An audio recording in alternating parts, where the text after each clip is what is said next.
कश्मीर कंदकोट ज़िले में मासूम ॿारनि खे अगवा करण जो सिलसिलो रुकजी न सघियो। वधीक हिकु ग़रीब मिस्किन जो ॿारड़ो मोहम्मद अहमद सोलंगी कश्मीर थाणे जी हद मां अगवा थी वियो।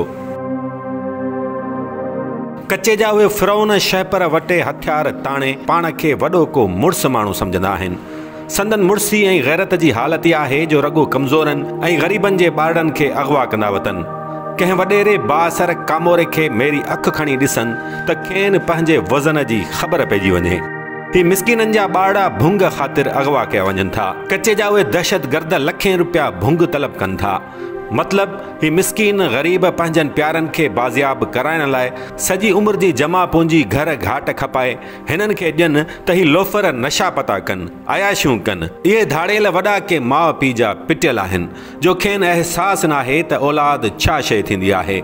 मोहम्मद अहमद सोलंगी जी अमड़ अबे ते हिन वक़्तु कहिड़ी क़यामत कड़कियल आहे कंहिंखे को अहसासु?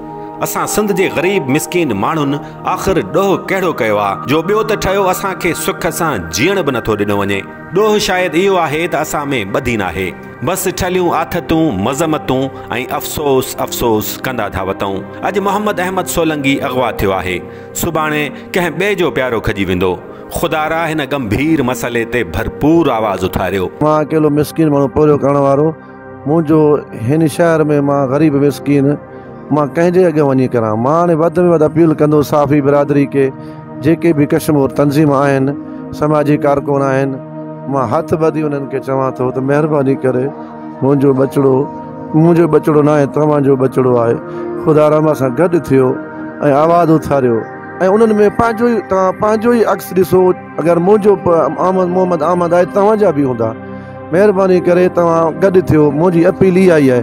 छो जो मोहम्मद अहमद सोलंगी जे वारसनि जो को बि नाहे सिवाय अल्लाह पाक जे, ऐं उहा ई बाजारी ज़ात इन्हनि फिरौननि खां हिसाब किताब जल्द वठंदी, जीअं हज़ारे साल अॻु हुन असली फिरौन जो हशर नशर कयो हो। इन्हनि खुद ख़यालनि खे खणु या खपाए, इलाही दुआ अब्द जी तूं मघाए।